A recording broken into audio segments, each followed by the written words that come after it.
आपका टॉपिक चालू होने जा रहा है सेंट्रल कॉनिक्वायड जो यूनिट 4 का टॉपिक है।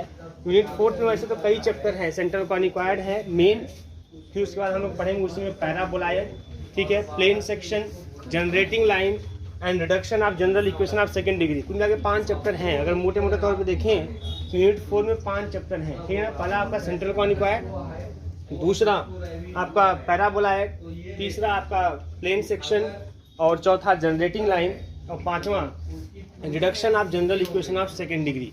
ये 5 चैप्टर आपको पढ़ने हैं, जिसमें से अकेले 50% का 60% सेंट्रल कॉनिक्वायड ने कवर किया हुआ है। मतलब यूनिट 4 में 60% सेंट्रल कॉनिक्वायड ने कवर किया हुआ है।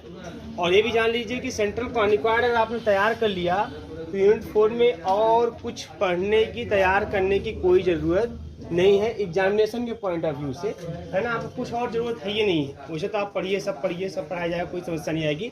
पर जब एग्जामिनेशन में आप जब प्रिपेयर करके जाएंगे तो आप उस दौरान जो है सेंट्रल कॉनिक्वायड पर विशेष फोकस करेंगे, वही इनफ रहेगा आपका यूनिट 4 कवर करने के लिए, ठीक है। मेन क्वेश्चन आपके यूनिट 4 से ही आते हैं और सेंट्रल कॉनिक्वायड से ही आते हैं यूनिट 4 में, ठीक है। तो आइए हम स्टार्ट करते हैं, सेंट्रल कॉनिक्वायड की बात करते हैं यहाँ पे कि सेंट्रल कॉनिक्वायड क्या है, इसमें पढ़ना क्या है। देखिए, सबसे पहले हम सेंट्रल कॉनिक्वायड के बारे में जानेंगे। सेंट्रल कॉनिक्वायड है ना, कैसे रिप्रेजेंट करते हैं किस इक्वेशन से सेंट्रल कॉनिक्वायड को। फिर उसके बाद हम लोग सेंट्रल कॉनिक्वायड से रिलेटेड हम लोग कई टर्म पढ़ेंगे, जैसे क्या होता है टेंजेंट प्लेन सेंट्रल कॉनिक्वायड का, ठीक है। फिर टेंजेंसी, कंडीशन ऑफ टेंजेंसी क्या होता है, डायरेक्टर स्फीयर क्या होता है, उसके बाद पोलर प्लेन, ठीक है, टेंजेंट प्लेन, ये सब तमाम चीज़ें मतलब 1 बाई 1, इनवेलपिंग कोन, ये सब तमाम चीज़ें आप लोग पढ़ेंगे यहाँ पे, ठीक है। सबसे पहले आप हेडिंग करिए, ठीक है, हेडिंग करिए सेंट्रल कॉनिक्वायड, सेंट्रल कॉनिक्वायड,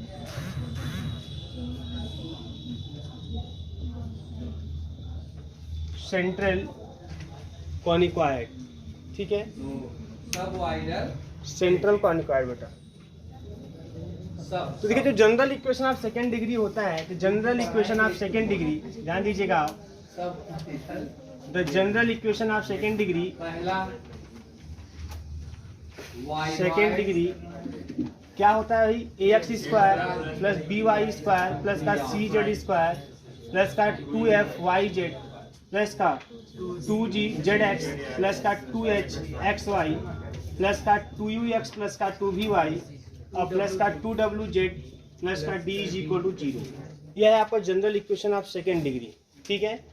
ये जो general equation of second degree है, अगर इसमें आप कांस्टेंट टर्म को काउंट करें, जैसे कांस्टेंट टर्म कौन कौन है इसमें, a b c, ठीक है ना, f g h, है ना, इस तरह से, फिर u v w और d, कुल मिला के आपके 10 कांस्टेंट टर्म आपको इसमें दिखाई दे रहे हैं। और इसमें से 9 आपकी इफेक्टिव कांस्टेंट टर्म है। इफेक्टिव मतलब देखिए यहाँ पे ये जो डी है ना, ये इफेक्टिव में नहीं काउंट किया जाता। इफेक्टिव मतलब जो वेरिएबल के साथ इंक्लूड है, जो वेरिएबल के साथ लगे हुए हैं, वो सब आपके इफेक्टिव कांस्टेंट कहे जाते हैं। और इन्हीं 9 इफेक्टिव कांस्टेंट के आधार पर ये जो general equation of second degree है, ये 9 कर्व को रिप्रेजेंट करता है। 9 कर्व को एक्सिस का रोटेशन करा के हम कुल 9 कर्व के रिप्रेजेंट करता है। उसी 9 में आपको मेन पढ़ना है सेंट्रल कॉनिक्वायड को। और सेंट्रल कॉनिक्वायड पढ़ेंगे, इलिप्सॉइड भी पढ़ेंगे, हाइपरबोलॉइड पढ़ेंगे। ये 3 मेन रूप से पढ़ना है। इसमें मेन आपका सेंट्रल कॉनिक्वायड ही है ना। उसी के केस में चले जाएंगे आप, उसे इलिप्सॉइड क्या हो जाएगा, हाइपरबोलॉइड, उसी में हम एक केस पढ़ते जाएंगे, अलग बातें हैं। मेन हमको सेंट्रल कॉनिक्वायड पढ़ना है। तो general equation of second degree ax square plus by square plus cz square plus का 2fyz प्लस का 2gzx प्लस 2hxy और प्लस का 2ux प्लस का 2vy प्लस का 2wz प्लस का d इज इक्वल टू 0, ठीक है। रिप्रेजेंट्स अ कॉनिक्वायड, ये कॉनिक्वायड को रिप्रेजेंट करता है, ठीक है। अब बात आती है सेंट्रल कॉनिक्वायड क्या होता है। तो जो सेंट्रल कॉनिक्वायड होता है, उसका जो इक्वेशन इसी से आता है, वो आता है आपका ax स्क्वायर प्लस का by स्क्वायर प्लस का cz square is equal to 1, ठीक है। ax स्क्वायर प्लस का by स्क्वायर प्लस का cz square is equal to 1, ये रिप्रेजेंट करता है सेंट्रल कॉनिक्वायड, ठीक है, जो कि इसी से आता है, ठीक है। तो सेंट्रल कॉनिक्वायड का जो जनरल इक्वेशन होता है, वो आपका होता है ax स्क्वायर प्लस का by स्क्वायर प्लस का cz square is equal to 1। इसमें 3 कांस्टेंट है, a b और c। अगर a b और c तीनों लोग बोलते हैं अगर तीनों पॉजिटिव है तब तो वो एकदम एग्जैक्ट सेंट्रल क्वाड्रिक्वाड को रिप्रेजेंट करेगा। अगर मान लीजिए ए बी सी में से, है ना, अगर ए बी सी की बात करें इसमें तो ए बी और सी है, अगर मान लीजिए उसमें तीनों पॉजिटिव ना होकर कोई एक निगेटिव निकल जाए, ठीक है, कोई क्या हो जाए एक निगेटिव हो जाए, तो वो हाइपरबोलॉइड की श्रेणी में जाएगा। तो इस चीज़ मैं लिखाऊंगा अभी आपको, लेकिन मेन आपको ये ध्यान देना है कि ये जो आपका है ना, ये ही मेन इक्वेशन है सेंट्रल क्वाड्रिक्वाड का, ठीक है। ये आता कहाँ से, यहाँ से, क्योंकि जो आपका ax स्क्वायर जो general equation of second degree है, यह क्वाड्रिक्वाड को रिप्रेजेंट करता है, और उसी क्वाड्रिक्वाड के इक्वेशन से आपका ये भी इक्वेशन आता है, इसको हम बोलते हैं सेंट्रल क्वाड्रिक्वाड। तो हमें जो भी बातें करनी है, जो भी फार्मूला यूज करना है, जो भी न्यूमेरिकल जो भी डेरिवेशन करना है, सब इसी पे बेस्ड करना है ना। ax स्क्वायर प्लस का by स्क्वायर प्लस का cz square is equal to 1। चलिए आपको लिखाते हैं, लिखिए पहले आप, ठीक है। देखिए the general equation of second degree, the general equation of second degree, the general equation of second degree, ठीक है, the general equation of second degree क्या, ax स्क्वायर प्लस का by स्क्वायर प्लस का cz स्क्वायर प्लस का 2fyz, है ना, 2fyz plus का 2gzx plus का 2gzx प्लस का 2hxy प्लस का 2u लिखा गया है 2ux प्लस का 2vy प्लस का 2wz प्लस का d इज इक्वल टू 0, ठीक है। General equation of second degree है। रिप्रेजेंट्स हो गया a locus, represents a locus called conicoid,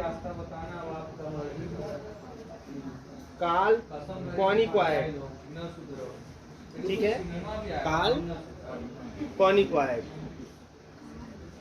ठीक है, कॉल्ड कॉनिक्वाड। पैराग्राफ चेंज, देखिए द इक्वेशन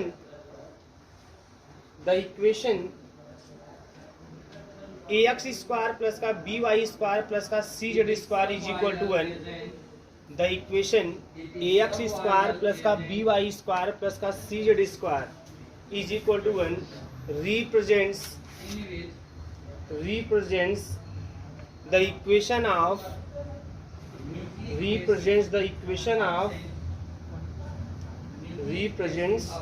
equation of हो गया central क्वाड्रिक्वाड, represents the equation of central क्वाड्रिक्वाड,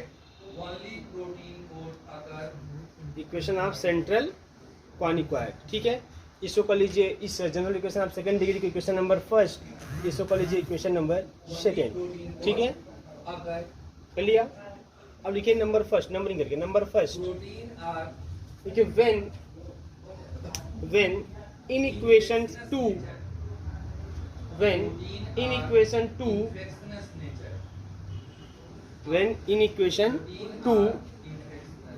a comma b comma c जो abc constant है इक्वेशन 2 में, all are positive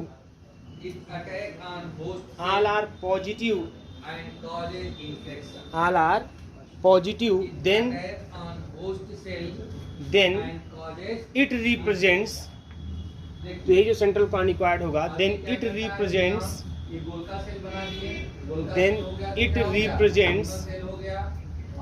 ठीक है ellipsoid, then it represents ellipsoid, ये क्या रिप्रेजेंट करेगा, ellipsoid, then it represents ellipsoid and the equation of ellipsoid, मैं लिखा हूँ यहाँ पे, it represents ellipsoid and the equation of ellipsoid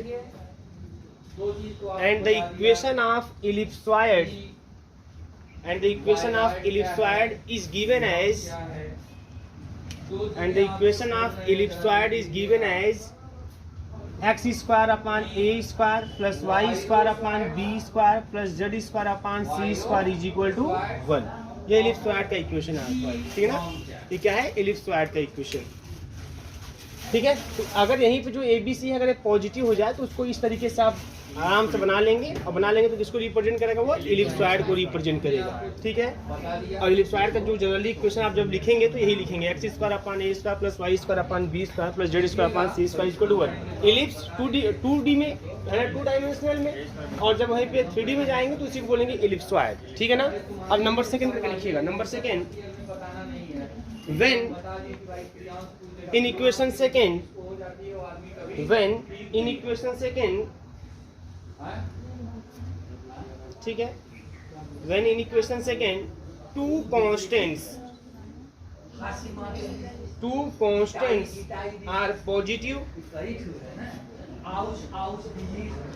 two constants are positive and one is negative, and one is negative, दो constant क्या हो, positive हो और एक क्या हो, negative, and one is negative, then it represents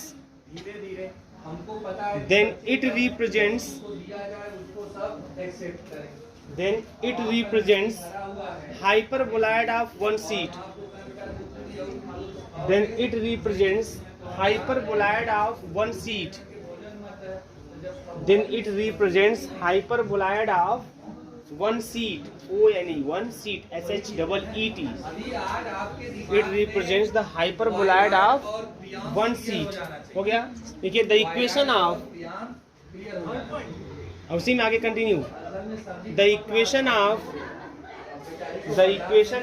hyperboloid of the, कि ये जो आपका सेंट्रल क्वाड्रेंट का इक्वेशन है, अगर इसमें से दो कांस्टेंट है ना, मान लीजिए ए और बी पॉजिटिव हो जाए, सी निगेटिव हो जाए, या बी और सी पॉजिटिव हो जाए, ए निगेटिव हो जाए, या ए और सी पॉजिटिव हो जाए, बी निगेटिव हो जाए, तो यही जो सेंट्रल क्वाड्रेंट है रिप्रेजेंट करता है hyperboloid of one seat, hyperboloid of one seat represent करता है, और जिसका जनरली जो इक्वेशन है वो इस रूप में देखा जाता है, x square upon a square plus y square upon b square minus z square upon c square is equal to 1।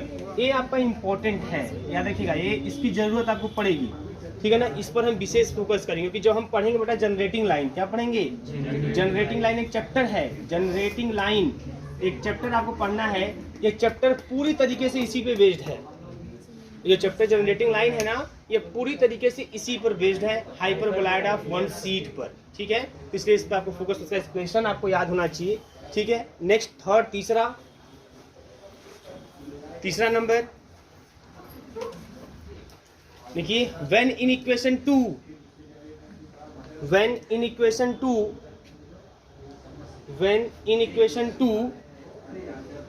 ठीक है, one constant is positive,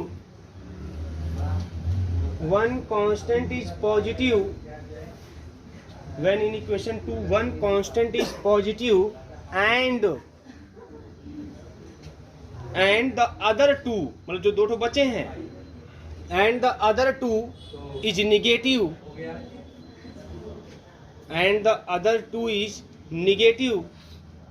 then तब क्या होगा, है ना, then it represents, कौन, equation 2, then it represents the equation of hyperboloid of two sheet, it represents the equation of hyperboloid of two sheet, it represents the equation of hyperboloid of two sheet। हो गया। and the equation is given as, hyperboloid of two sheet का equation क्या होगा, and the equation is given as,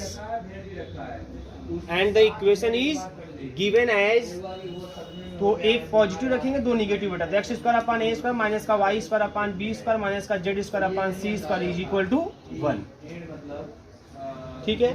तो अगर एक कोई constant positive हो और दो निगेटिव हो, चाहे आप ए पॉजिटिव करके बी सी वाला पार्ट निगेटिव कर दीजिए, चाहे बी वाला पॉजिटिव करके ए सी वाला निगेटिव कर दीजिए, चाहे सी पॉजिटिव करके ए बी वाला निगेटिव कर दीजिए, ऐसा जो आपका इक्वेशन होगा, है ना, वो क्या रिप्रेजेंट करेगा, हाइपरबोलॉइड ऑफ टू सीट, है ना। इसके बारे में कोई अध्ययन नहीं करना है आपको, न तो इसकी कोई जरूरत है।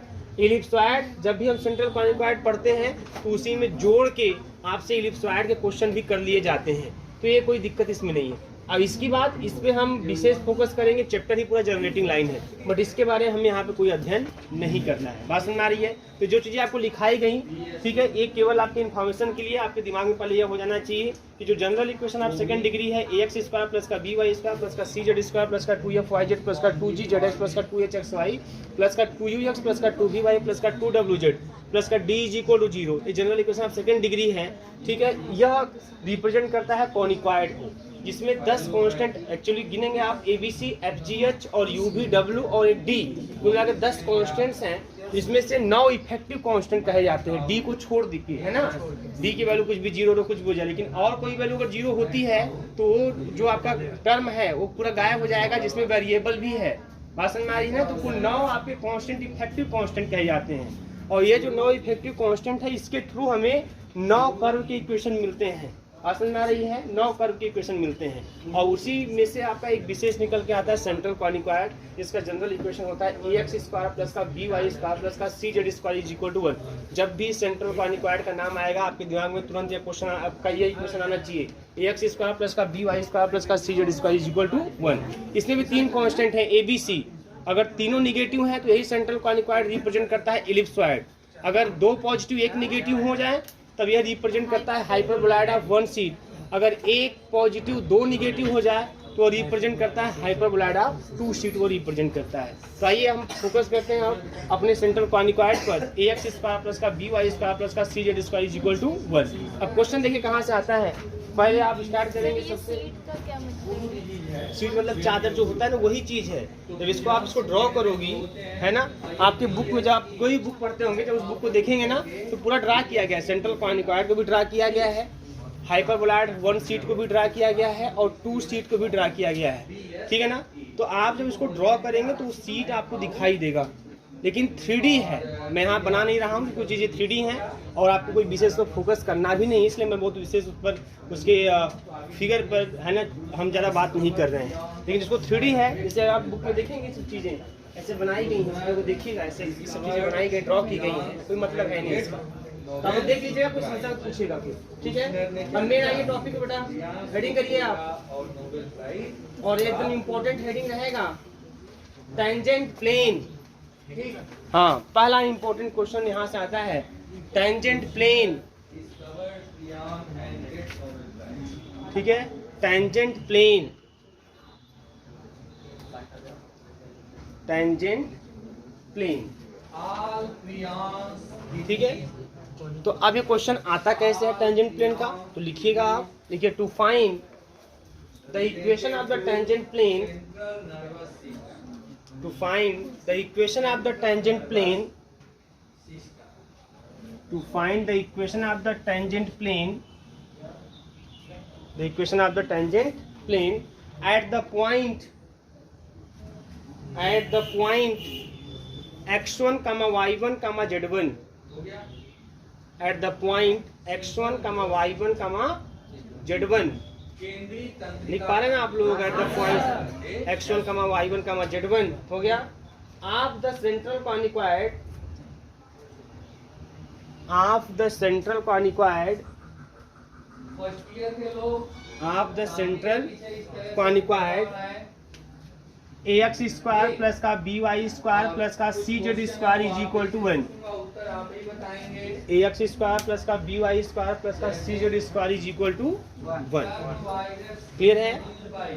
ध्यान दीजिए, यहाँ पे ये सेंट्रल कॉनिकॉइड है, इसके लिए आपको टेंजेंट प्लेन का इक्वेशन फाइंड करना है, वो भी किस पॉइंट पर, एट द पॉइंट x1 कमा y1 कमा z1। यह पॉइंट जैसे आपके जब पेपर में दे सकता है तो ऐसे भी दे सकता है कि eight the point alpha beta gamma भी कह सकता है, उसमें घबराने की कोई जरूरत नहीं है ना। जिस तरह से आप x1 y1 z1 के साथ ट्रीट करेंगे, वैसे अल्फा बीटा गामा के साथ भी ट्रीट करेंगे। मैं लास्ट में भी आपसे बता दूंगा कि अल्फा बीटा गामा रहेगा तो इक्वेशन कैसा दिखाई देगा, ठीक है ना।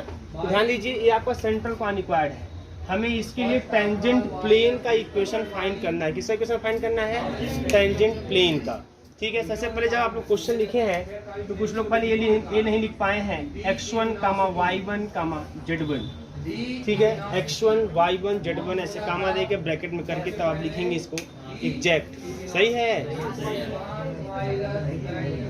बना रही है ना। यानी 1 1 भी गायब था उनके काफी में से। x1 y1 z1 ब्रैकेट में आपको इस तरह से लिखेंगे आप, ठीक है। आइए देखिए कैसे निकालेंगे, ध्यान दीजिएगा यहाँ पे। सबसे पहले हम बात करेंगे द इक्वेशन ऑफ सेंट्रल कॉनिक्वाइड क्या है। ध्यान दीजिए, बहुत इंपॉर्टेंट है, बहुत आसान भी है, बस समझने की कोशिश कीजिए। The equation of central conicoid ये आपका है ax स्क्वायर प्लस का by स्क्वायर प्लस का cz square is equal to 1, equation number first. ये इक्वेशन ऑफ सेंट्रल कॉनिक्वाइड है, ठीक है ना। अब हमें टेंजेंट की बात करनी है तो एक लाइन का इक्वेशन हम कंसीडर करते हैं। Let the equation of line, equation of line ले लेते हैं। और किस पॉइंट पर देखो, जब कोई लाइन अगर टेंजेंट का काम करेगा, जब टेंजेंट का काम करेगा तो आपसे बोला है कि आप टेंजेंट निकालिए, लेकिन किस पॉइंट पर x1 y1 z1 पे बोला है। तो इसका मतलब कि वो लाइन भी उसी पॉइंट पर टच करेगा। या प्लेन की बात करें तो प्लेन भी उसी पॉइंट पर टच करेगा।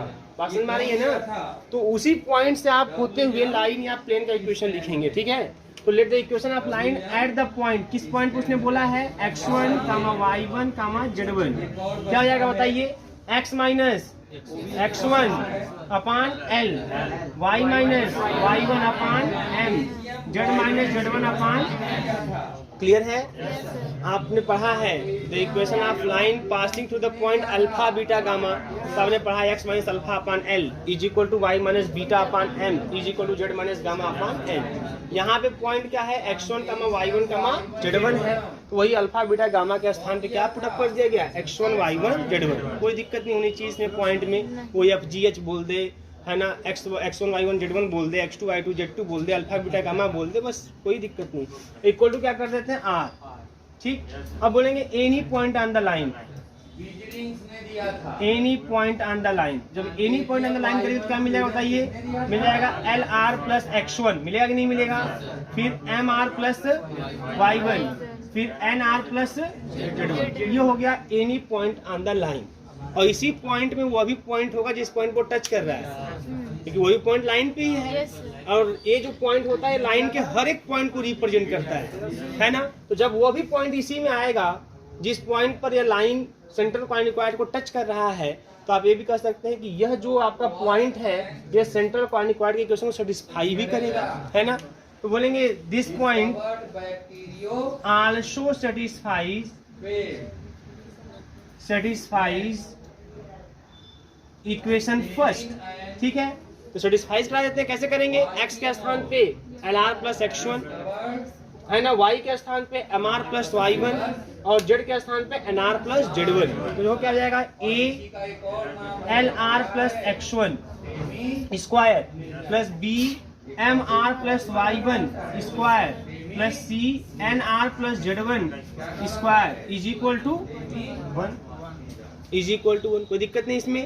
अब देखो इसको ओपन कैसे करते हैं, तो a प्लस बी का होल स्क्वायर लगेगा। सबसे पहले सबका a स्क्वायर वाला टर्म हम एक साथ करेंगे, b स्क्वायर वाला टर्म एक साथ करेंगे और 2ab वाला टर्म एक साथ करेंगे। तो जब करेंगे यहाँ पे पहला टर्म का स्क्वायर करेंगे तो l square r square, m square r square, n square r square. आप देख रहे हैं r स्क्वायर सब में मिल रहा है। देखो ऐसे कैलकुलेशन करेंगे, यानी कि बैलों की तरह पहले ओपन करें फिर खोजे कि कहाँ कहाँ कौन मिल रहा है, नहीं कोई मतलब नहीं है ना। जैसे जैसे मैं कैलकुलेशन करूँगा तो वैसे फॉलो करिए आप, क्योंकि इसमें आगे बहुत से क्वेश्चन बहुत टिपिकल कैलकुलेशन आपको मिलेंगे, लेकिन जैसे मैं करूँगा तो वैसे करेंगे एकदम ईजी होगा, कोई दिक्कत नहीं आएगी। और थोड़ा सा भी आप सोचेंगे चलो तो ठीक है स्क्वायर करके खाली जोड़ना ही तो है, तब फंस जाएंगे आप, ठीक है। तो पहले टर्म जो आपका फर्स्ट टर्म है तीनों है ना, तीनों टर्म का उसको आप ले लीजिए। तो आपको सब में r स्क्वायर मिल जाएगा, तो मिल जाएगा AL स्क्वायर मिल जाएगा, BM square plus CN square मिल जाएगा ना, और ये r स्क्वायर, ठीक है ना। प्लस अब हम लेते हैं 2AB वाला टर्म। कौन सा टर्म, 2AB वाला पहले ले रहे हैं। जब 2LR x1 2MR y1 2NR z1, आप देख रहे हैं इसमें r मिल रहा है और 2 भी मिल रहा है, तो प्लस का 2 है ना, थोड़ा सा अच्छे आर को बाद में लिखते हैं, थोड़ा अच्छा लगेगा देखने में, है ना। 2 अब क्या मिलेगा यहाँ पे बताइए,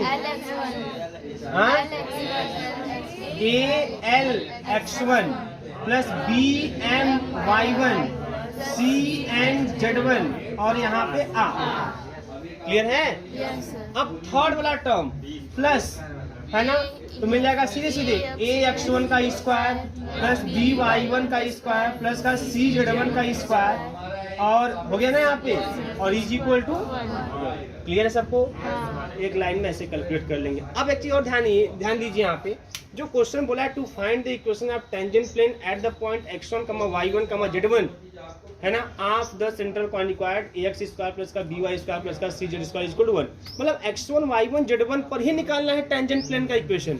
जब बेटा x1 y1 z1 पर ही निकालना है तो ये x1 y1 z1 जो है वो सेंट्रल क्वाड्रिक्वाड के इक्वेशन को भी सेटिस्फाई करेगा, है ना। ये सेंट्रल क्वाड्रिक्वाड मान लीजिए ऐसे ही है, मान लो, है ना। अब यहाँ पे टेंजेंट ड्रा करो, जिस पॉइंट पर टेंजेंट ड्रा करे वो पॉइंट उस लाइन पर भी लाई करेगा और उस सेंट्रल क्वाड्रिक्वाड पर भी लाई करेगा, है ना। तो बोलेंगे since x1, y1, z1 also lies on equation first, then तब क्या होगा ऐसे केस में बेटा, देन तो जाएगा ax1 का स्क्वायर प्लस by1 का स्क्वायर प्लस का cz1 का स्क्वायर इज इक्वल टू 1। इसको इक्वेशन नंबर 3 कर लेते हैं, ठीक है।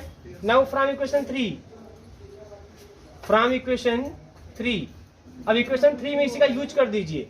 जैसे इक्वेशन 3 में इसका यूज करेंगे, यहाँ रखेंगे 1, यह 1 और यह 1 कैंसिल हो जाएगा, तो आपको मिलेगा al स्क्वायर प्लस का bm स्क्वायर प्लस का cn स्क्वायर और बाहर r स्क्वायर और प्लस का 2al x1 प्लस का bm y1 प्लस का cn z1 और यह r इज इक्वल टू 0 मिल जाएगा, कंफर्म ना, क्योंकि इसके स्थान पे रखेंगे 1 से 1 कैंसिल या ट्रांसफर कर देंगे तो 0 हो जाएगा, क्लियर है ना। तो ये मिलेगा। अब जब ये मिलेगा तो ये आर में क्वाड्रेटिक है कि नहीं क्वाड्रेटिक, बताओ, आर में क्वाड्रेटिक है ना, this is quadratic in r, ये आर में क्वाड्रेटिक है in r, hence it gives 2 values of r. ये आर की कितनी वैल्यू देगा, 2 वैल्यू देगा, वैल्यू ऑफ आर, ये 2 वैल्यू आर का देगा। जब आर में क्वाड्रेटिक है तो आर के 2 वैल्यू मिलेंगे, है ना, आर के 2 वैल्यू मिलेंगे, लेकिन एक वैल्यू आर का फिक्स दिख रहा है, कितना, आर का एक वैल्यू फिक्स दिख रहा है, कितना, 0 भाई, आर का एक वैल्यू कंफर्म यहाँ से 0 है, आर कॉमन कर लो तो आर का एक वैल्यू 0 ही नहीं मिलेगा, बोलो, तो आर का एक वैल्यू कंफर्म क्या मिलने वाला है, 0। क्लियर सबको है कि नहीं? यहाँ से भाई दोनों में आर है, इसे आप समझो यहाँ पे ax स्क्वायर प्लस का bx इज इक्वल टू 0, तो x कॉमन, ax प्लस का b इज इक्वल टू 0, तो x का एक वैल्यू 0 मिल गया ना, दूसरा वैल्यू माइनस का b बाई ये, है ना, एक वैल्यू तो कंफर्म 0 मिल गया, दूसरा क्या मिलेगा इसे ट्रांसफर करके देखेंगे, लेकिन पहले एक वैल्यू कंफर्म है 0, तो आर का यहाँ से इस इक्वेशन से साफ साफ दिख रहा है ना, जिसको नहीं दिख रहा होगा उसको भी दिख रहा होगा इस समय, है ना, कि आर की एक वैल्यू 0 मिलेगी, 2 value of r, 1 value of r is 0, clear है, 1 value of r is 0, r की एक वैल्यू 0 है, ठीक है ना। Then for tangent plane the other value of r must be 0। अब ये मतलब क्या समझिए, यहाँ पे आर की एक वैल्यू 0 है, ठीक है ना, आर की अब दूसरी वैल्यू भी 0 होनी चाहिए, क्यों, ध्यान दीजिए यहाँ पे, अगर आर की एक वैल्यू 0 हो गई और दूसरी वैल्यू मान लो 0 नहीं हुई, इसका मतलब आर के आपको 2 वैल्यू मिल गए, सीधी सी बात माने, 2 मान मिल गए आपको, वो भी अलग अलग मिल गए, क्लियर है ना। आर की एक वैल्यू 0 हो गई, दूसरी वैल्यू कुछ ना कुछ आएगी, अगर आप निकालेंगे उसको अगर आप, तो कुछ दूसरी आ जाएगी, लेकिन वह वैल्यू भी 0 होना चाहिए, क्योंकि टेंजेंट प्लेन की बात है। क्यों ऐसा, क्योंकि वो टेंजेंट जब बात करते हैं तो टेंजेंट वही होता है जो एक पॉइंट पर टच करता है, ध्यान दीजिएगा, यहाँ पर अगर यही ना any point on the line, अगर यहाँ पे आर के 2 वैल्यू मिलेंगे तो आपको 2 पॉइंट मिलेंगे, एक बार पहला आर का मान रखेंगे 1 पॉइंट मिल जाएगा, फिर आर का दूसरा मान रखेंगे फिर 1 पॉइंट मिल जाएगा, फिर ऐसे 2 पॉइंट हो जाएंगे। लेकिन आप जानते हैं कि जो टेंजेंट होता है वो एक ही पॉइंट पर टच करता है, तो टेंजेंट के लिए आपको एक ही पॉइंट मिलना चाहिए जिस पर जो लाइन है वो सेंट्रल क्वाड्रिक्वाड को टच करे, एक ही पॉइंट मिलना चाहिए। तो एक ही पॉइंट मिलने के लिए आर का एक ही वैल्यू मिलना चाहिए। अगर आर का 2 वैल्यू मिल ही रहा है तो क्या होना चाहिए, बराबर होना चाहिए। पसंद आई ना, देखो टेंजेंट के लिए आर का एक ही वैल्यू मिलना चाहिए, क्योंकि अगर आर के दो वैल्यू मिल जाएंगे तो पहले वो टेंजेंट का तरह बिहेव नहीं करेगा, तब वो 2 पॉइंट पे मीट करेगा, तब वो सेकंड बन जाएगा, प्रतिच्छेदक रेखा बन जाएगी। तो टेंजेंट बनने के लिए उस आर का एक ही वैल्यू मिलना चाहिए। अगर मान लीजिए आर के दो वैल्यू मिल भी गए, दोनों क्या होने चाहिए, सेम होने चाहिए, इक्वल होने चाहिए। दोनों क्या होने चाहिए, इक्वल होने चाहिए। तो अगर इसका मतलब यह हुआ कि अगर आर का एक वैल्यू 0 हो गया है तो दूसरा भी क्या होना चाहिए, 0 होना चाहिए। बात समझ में आई? दूसरा भी 0 होना चाहिए। लेकिन दूसरा 0 होगा कैसे? जब मैं आर कॉमन करूंगा तो आर का दूसरा मान मिलेगा ना आपको। तो दूसरा 0 कैसे होगा? तो दूसरे वैल्यू को 0 होने के लिए ALX1 प्लस का BMY1 प्लस का CN/Z1 की वैल्यू 0 होनी चाहिए। The other value of R must be 0 and then ALX1 plus का BMY1 प्लस का CN/Z1 इसकी वैल्यू 0 हो जानी चाहिए। अगर इसकी वैल्यू 0 हो जाए तो यह टर्म हो जाएगा गायब। तो बचेगा AL² प्लस का BM² प्लस का CN² इंटू R², है ना? इससे ऐसे मिल जाए AX² इज इक्वल टू 0, ऐसा हो जाएगा। तब यहाँ पे x के दो वैल्यू मिलेंगे, लेकिन दोनों क्या मिलेंगे, 0 0 ही मिलेंगे। तो R के दोनों वैल्यू 0 मिले, इसके लिए जरूरी है कि यह टर्म 0 हो जाए। ये टर्म नहीं, ये टर्म गायब हो जाएगा तो खाली R में एक का टर्म बचबे करेगा, है ना? ये टर्म 0 होना चाहिए, तब जाके R के दो वैल्यू भी मिलेंगे और दोनों सेम भी मिल जाएंगे और 0 मिल जाएंगे। क्लियर है? तो वो चीज होने के लिए इसको 0 होना पड़ेगा। और आर के दोनों वैल्यू सेम क्यों मिलने चाहिए? क्योंकि यहाँ पे टेंजेंट की बात हो रही है। तो 0 ही क्यों मिलने चाहिए? क्योंकि आर की एक वैल्यू फिक्स हो चुकी है 0, तो दूसरी भी 0 होनी चाहिए, है ना? ये सब कंफर्म होना चाहिए कि भाई आर के दो वैल्यू मिल रहे हैं, क्वाड्रेटिक है, तो दो वैल्यू अलग अलग क्यों नहीं मिलने चाहिए? क्योंकि दो वैल्यू अलग अलग मिलेंगे तो 2 पॉइंट मिल जाएंगे, तब वो टेंजेंट रह ही नहीं जाएगा।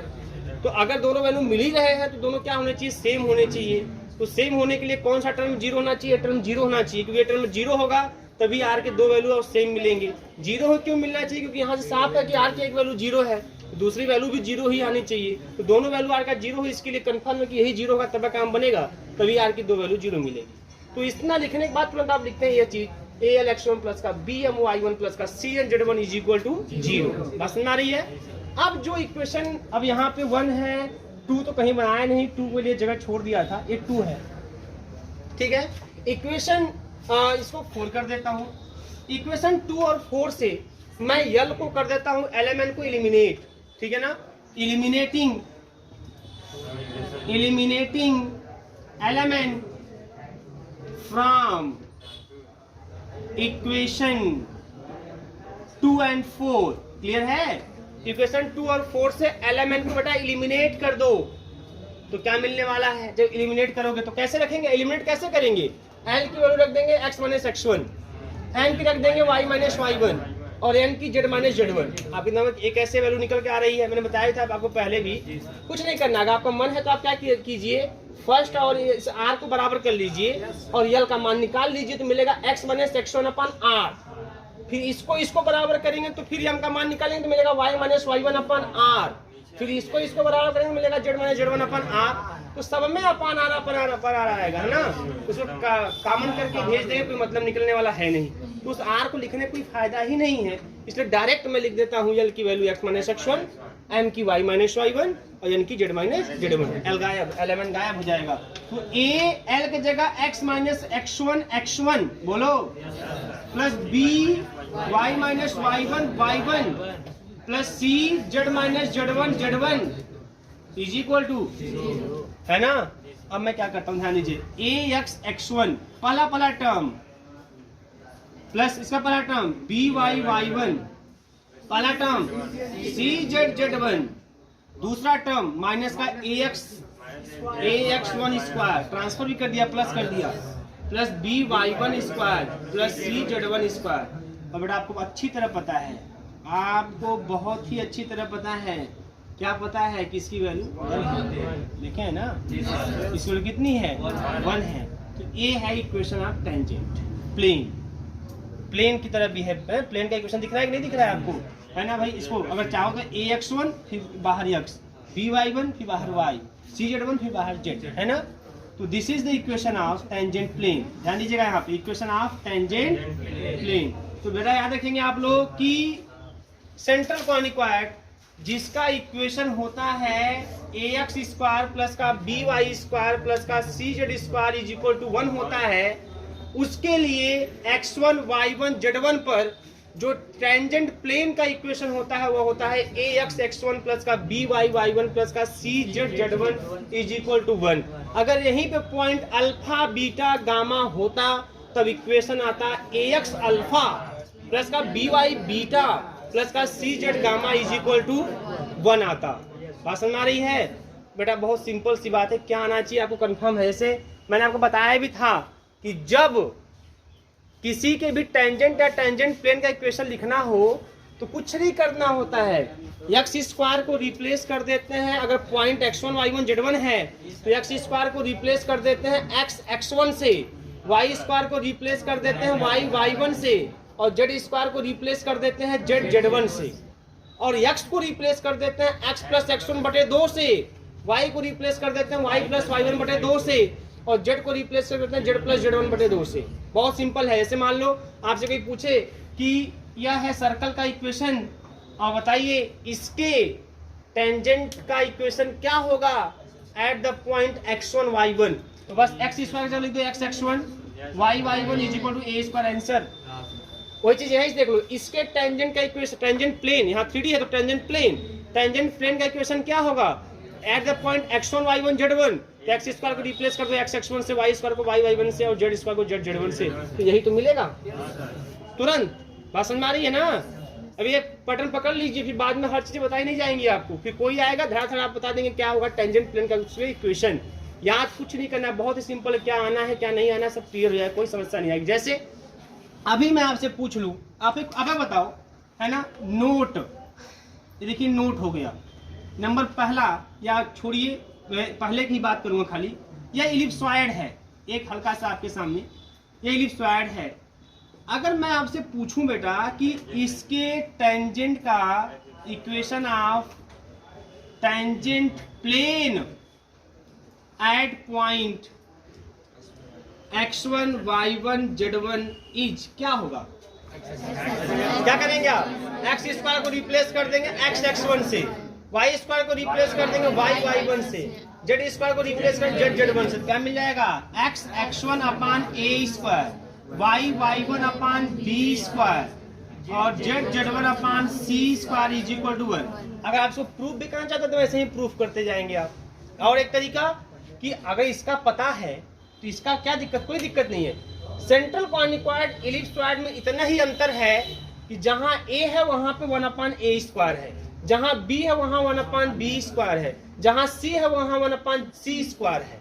तो बस, तो जहां a है वहां 1 अपान a स्क्वायर लिख दो, जहां b है, मैं कहाँ हाथ रखना उंगली रखना तो देखिए, जहां b है वहां 1 अपान b स्क्वायर रख दो, जहां c 1 अपान c स्क्वायर रख दो, यही आएगा। तो चाहे आप ऐसे कंपेयर करके एक भी दोनों के इक्वेशन में क्या अंतर है वही अंतर आप उसके टेंजेंट में कर दीजिए, आपको रिजल्ट मिल जाएगा।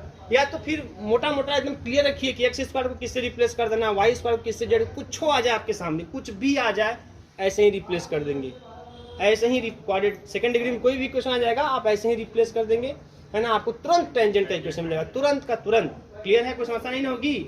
सेंट्रल कॉनिक्वाइड का प्रूफ करने के लिए पूछता है, और किसी का भी न्यूमेरिकली आपसे कोई क्वेश्चन पूछ लेगा तो उसके टेंजेंट का इक्वेशन लिखना आपके लिए बहुत आसान होना चाहिए। और कैसे, आपने हर तरीका देख लिया किस तरीके से आपको करना है। क्लियर है? कोई दिक्कत नहीं किसी को? छापिए तब।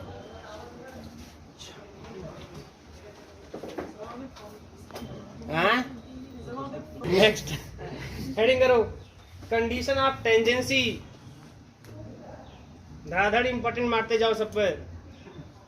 कंडीशन ऑफ टेंजेंसी, बोले सर इंपॉर्टेंट ही है। कंडीशन ऑफ टेंजेंसी, ठीक है, टेंजेंसी गधा का पेड़। कंडीशन ऑफ टेंजेंसी, TANGENCY, ठीक है। लिखिए, इसमें हम परेशान हैं, हम जब कॉलेज में पढ़ाते हैं वहाँ पे तो फिर हिंदी में मात्रा बोलना पड़ता है, छोटी की मात्रा आगे से पाई आगे से बड़ी की मात्रा ऐसे, यहाँ भी स्पेलिंग बोलना पड़ रहा है। कंडीशन ऑफ टेंजेंसी हो गया भैया। अब ये क्वेश्चन आएगा कैसे, लिखिए, to find the condition that the plane to find the condition that the plane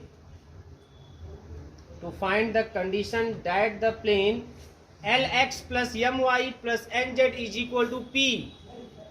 To find the condition that the plane Lx plus My plus Nz is equal to P, ठीक है, should touch the conicoid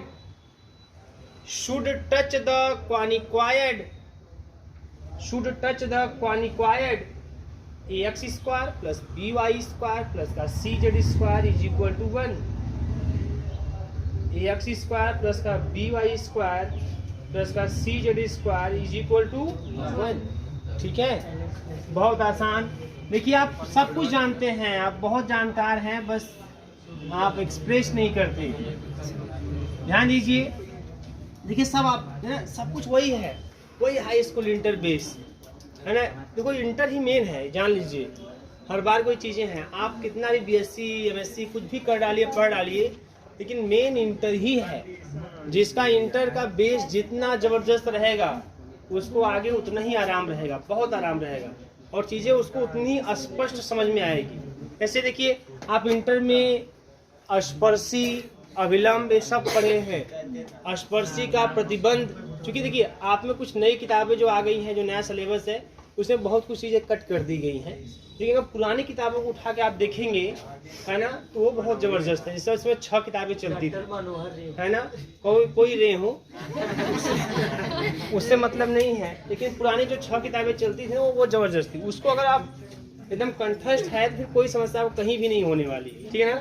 ध्यान दीजिए यहाँ पे, तो उसमें आप लोगों ने देखा होगा, ध्यान दीजिए, बात नहीं, उसमें आपने देखा होगा कि जो उसमें भी स्पर्शी और अभिलंब की बातें थी, और उसमें कब कोई भी लाइन, कोई भी रेखा वृत्त को स्पर्श करता है, इसका क्या प्रतिबंध है, मतलब उसे ऐसा कौन सा कंडीशन सेटिस्फाई करेगा जिससे आप बोल दें कि हाँ यह रेखा वृत्त को स्पर्श करता है. मैंने बताया भी था पिछले स्फीयर वाले में कि जब कोई रेखा किसी वृत्त को या कोई प्लेन किसी स्फीयर को अगर टच करता है तो उसके सेंटर से हम लोग उस प्लेन पर या उस लाइन पर हम परपेंडिकुलर ड्रा कर देंगे. परपेंडिकुलर लेंथ रेडियस के बराबर आना चाहिए. अगर ऐसा होता है तो कंफर्म है कि जो लाइन है वह उस स्फीयर को, लाइन जो है वो सर्कल को, और जो प्लेन है वो स्फीयर को टच करेगी, है ना. ऐसे ही कोई लाइन इलिप्स को टच करता है उसका कंडीशन, है ना, हाइपरबोला को टच करता है उसका कंडीशन है. सब कुछ चीजें इंटर में आपने पढ़ा है. वही सेम चीज यहाँ पर है. यहाँ पे क्या कर रहा है कि अगर कोई टेंजेंट प्लेन है, कोई प्लेन का इक्वेशन क्या दिया है, Lx plus My plus Nz is equal to P. यह प्लेन टेंजेंट प्लेन की तरह कब काम करेगा, ऐसा कौन सा कंडीशन है कि सेटिस्फाई कर दे और हम कह दें कि हाँ भाई ये जो प्लेन है टेंजेंट प्लेन होगा, और यह प्लेन सेटिस्फाई नहीं करेगा तो हम कह देंगे कि यह प्लेन टेंजेंट प्लेन नहीं होगा. तो कंडीशन कौन सा है, आइए उस कंडीशन को फाइंड करते हैं. ध्यान दीजिए यहाँ पे, सबसे पहले इक्वेशन ऑफ प्लेन दिया हुआ है. Equation of plane Lx plus My plus Nz is equal to P, equation number first, है ना. फिर उसके बाद इक्वेशन ऑफ सेंट्रल कॉनिकॉइड, बताइए आप लोग, बहुत तेज आप लोग तुरंत याद कर लिए. प्लस का cz square is equal to 1, equation number second, है ना. अब इक्वेशन आप देखिए, आप लोगों को याद है, मेरी सच में याद है. इक्वेशन ऑफ टेंजेंट प्लेन में भी बोलूंगा, आप लोग तुरंत बोल देंगे, मुझे मालूम है. इक्वेशन ऑफ टेंजेंट प्लेन देखिएगा, at x1 y1 z1 of conicoid second क्या होगा, देखिए. वेरी गुड, बहुत बढ़िया. ठीक, आप लोग खाली ऐसे ही बस उसे बोलते रहिए, मिला जुला के कुछ बोलते रहिए, हम कह देंगे बहुत बढ़िया. हम कह देंगे बहुत बढ़िया. कम से कम मान लीजिए यहाँ तो सब जान ही रहे हैं, अब इसमें जैसे रिकॉर्ड हो रहा है तो उसे जो लोग सुनेंगे वो कहेंगे भाई कितना अच्छा बैच चल रहा है, कितने तेज बच्चे हैं, है ना, सबको मालूम है. ध्यान दीजिए यहाँ पे. हाँ माइक नहीं लाया, रिकॉर्ड थोड़ी हो रहा है. ये बस खाली ऐसे स्क्रीनिंग हो रहा है खाली, है ना। वो बाद में हम बोल कुछ मैच कराएंगे।